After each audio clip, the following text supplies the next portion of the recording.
Good morning, everyone. I have my coffee. One kid's in school, the other's on spring break. The joys of having two kids at two different schools. So, sleeping in is just something I'll do when I'm dead. But good morning. I just wanted to do a fun podcast. Sometimes I'm going to have guests and sometimes it's just going to be me because I missed you guys.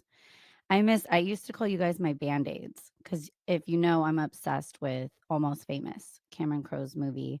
I was definitely a little Penny Lane, 18 to 28, before I really got roots and settled down. And I loved hopping on tour buses and being friends and inspiring the music and inspiring some movies too. So I loved calling you guys my band aids. So I might go back to that. We will see. Okay. I wanted to start out with the news. This is crazy. A lot's going on, but the Baltimore Bridge. It's March 2024, by the way. So if you watch that video, that ship didn't look like it was an accident taking the bridge down. It looked like it turned.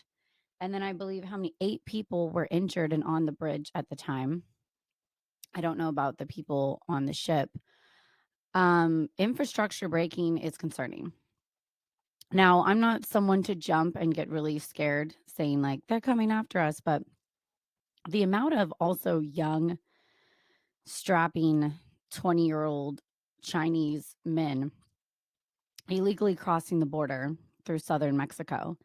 It's all very strange. We always knew 2024 was going to be fascinating and kind of wild, but there's so much going on that I kind of don't know where to look, if that makes sense. And speaking of where to look, the solar eclipse is coming up in a week. And so I know I won't be looking up at that without some protective wear. But to be honest, I'm not one of those people that's crazy over lunar, solar eclipse, things going on in the sky. I'm like, okay, cool. It's another day.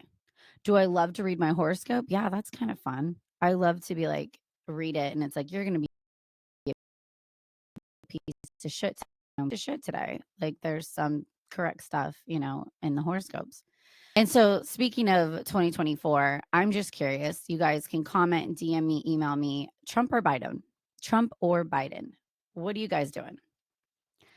Because I would love to have someone on my podcast and tell me why they are voting for Biden and convince me of why Biden is a good choice. And you think that he has the mental capability to lead the country another 4 years. I don't know, the beach photos, the laying out, the stuttering, forgetting personal information about his own kid. I am concerned and wondering if it's elder abuse to have Biden run again. I really thought the Democratic Party was going to throw in a Michelle Obama or just say Kamala Harris is now, going to be the front runner. I was actually surprised that they're going to go with Biden again, you know? And if you guys know me, I grew up in a political family. Um, my grandfather was a well known judge and started a library and ran for House of Representatives. And so I do love the government. I do still trust the government. I'm on board. Do I follow everything that anyone tells me? No, because I don't do that with my parents or my friends or the government. So I do whatever I want to do that I think safe for me and my household. But, I still I listen, I like it, and I've always, voted Republican and stayed loyal to my party. And, I'm in Moms for Liberty, which is an amazing group that basically just wanted to protect our rights as moms to make sure we're the one raising our children and making decisions for our children. And I want to decide what books my children comes in contact with as a kindergartner and first grader, where they're very easily influenced. So if you know me, I vote with my party. That's what I do. Moving on from that. So, in speaking of kids and keeping kids safe and Moms for Liberty, and we're going to have another guest on here, by the way, with them, Denise, hopefully soon on Friday. And she's a freedom fighter. I wanted to get into Quiet on the Set. So, I have not watched it yet. I've just seen the clips and the highlights, and it is so disturbing. It's not shocking, right? Because we've had so much with Jeffrey Epstein come out and the documentary and whatnot. Um, but it still is like it's sad because that and it's sad that these parents failed these children. I'm frustrated as a parent at the parents. Of course, the Stan producer guy, man, I've hung out with so many producers and directors in Hollywood, and they're a lot of slimy. They have a lot of money. And when you have a lot of money, you get out of touch with reality and you have a ton of power. So you then think I can do whatever I want. Um, and so I just feel so bad for these kids, especially Amanda Bynes. Like, she is a sweetheart, and I think she can come back. I really do. I'm a Brittany, Amanda. I think they can have time to get clarity, heal, go on their healing journey, get off meds. I'm not a med pill person. Sorry. I'm just like a spiritual. If I'm sick, I have green tea. So I think naturally you can work things out of your body. The mind is very powerful.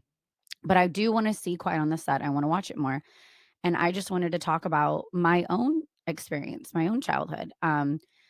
My parents put me in competitive dance, and it was like 5 days a week, competing all weekend, nonstop, tap, jazz, ballet. On one hand, I'm very grateful that I got extremely talented and I could enter a talent show at school and win, right? I'm not saying it was a horrible thing, but now later on, becoming a parent, I would never put my child in competitive dance or competitive cheer.